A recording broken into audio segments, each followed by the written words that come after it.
ሰላም ሰላም ቤተሰቦቼ እንዴት ናችሁልኝ? ሰላም ነው ወይ? ከኔ ጋር ሁሉ መልካም ነው፣ እግዚአብሔር ይመስገን። በጣም ደህና ነኝ። እናንተስ እንዴት ናችሁ? ደህና ናችሁ ወይ? ሁሉ ሰላም ነው ወይ? ከኔ ጋር እግዚአብሔር ይመስገን ሁሉ ሰላም ነው። እና ዛሬ አሚሮ ነው የሚባለው አሚሮ እና ደግሞ የሄርሜላ ወንድም አሚሮ ሆኖ እንግዲህ አብርሽን እውነት አንተ ተጸጽተህ ነው ወይ? እውነት አንተ ተጸጽተህ ነው ወይ? እንዳይመጡብኝ እኮ ነው የማየው። ወይኔ እውነት አንተ ተጸጽተህ ነው ወይ?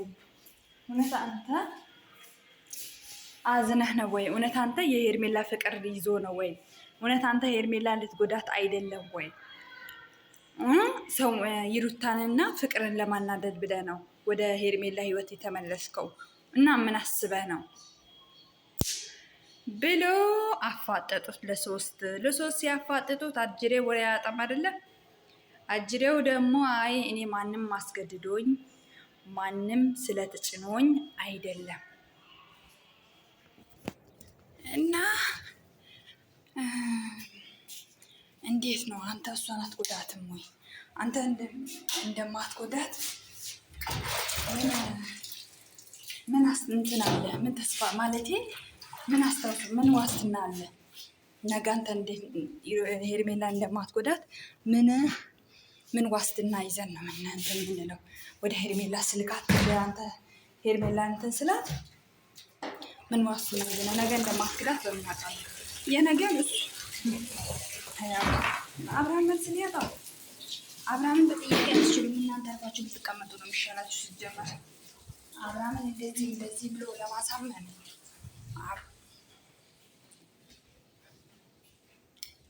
አብርሃምን እንደዚህ ነው ብሎ ለማሳመን እሱ እኮ መልስ አያጣም። ከዚህ በፊት የተናገረውን ቃላት ነው ሙሉ ለሙሉ የደገመው። የነገውን ፈጣሪ ነው የሚያውቀው።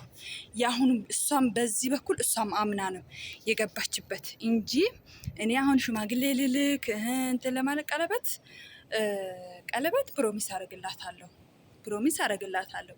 ነገር ግን ሽማግሌ የሚባለው ነገር ውስጥ እኔ አልገባም። እኔ ገና ነኝ እንዴ ስደርስ ቀኑ ጊዜው ሲደርስ እኔ ምንድን አንተ ህፃን ነኝ ብለን ነው እንደምታስበው? ራስክን አንተ ህፃን እንደሆንክ ነው እንደ ራስክን የምታስበው እንዴ? አንተ እንደምንድን ነው ራስክን የምትቆጥረው? ወይ አብርሃም ግን ታስቃለህ። በጣም ነው የምታስቀው። ማርያምን ነው የምልህ፣ በጣም ነው የምታስደቀው። ራስክን እንደ ህፃን ነው የምታየው። ራስክን ገና እንደሆንክ ነው የምታስበው። እንዴ ራስክን ገና እንደሆንክ ታስባለህ እንዴ? ደፋር ነህ። ግን አንተ እኮ ህፃን ልጅ አይደለክም። አንተ አሁን 30 ቤት አትገባም?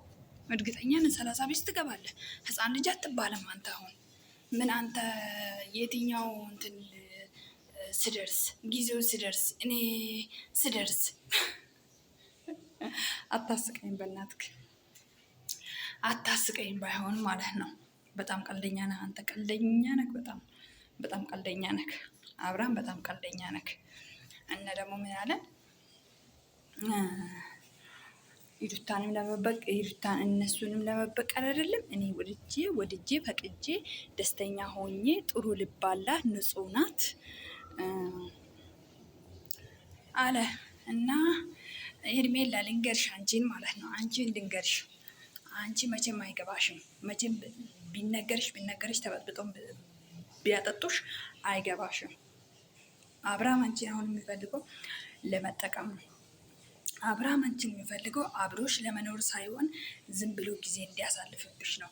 አንቺ ግን መንቃት አልቻልሽም። አሁንም ሁለተኛ ሶስተኛ እድል ሰጠሽው እንጂ አንቺን ያገባኛል እኔ ነገ አብሬ እኖራለሁ የሚለውን ተስፋ ውሃ ድፊበት። ገባሽ? ውሃ ድፊበት። የለም እንደዚህ አይነት ሀሳብ አብርሃም ጋር የለም። የነገውን አላቅም፣ የነገውንማ አናቅም፣ ግን ደግሞ እንድናቅ ተስፋ እናደርጋለን። በቃ ነገ ይሄ ነገር እንዲሆንልን ብለን እንጥራለን።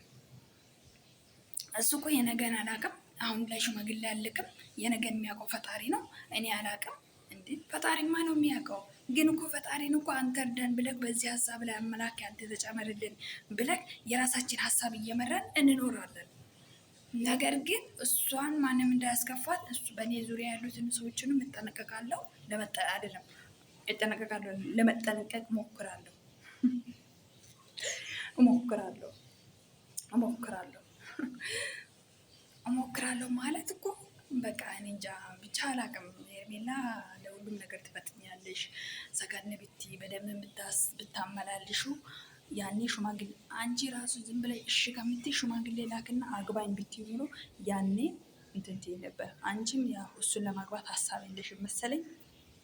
ዝም ብለሽ እየገለፈጥሽ መጣሽ።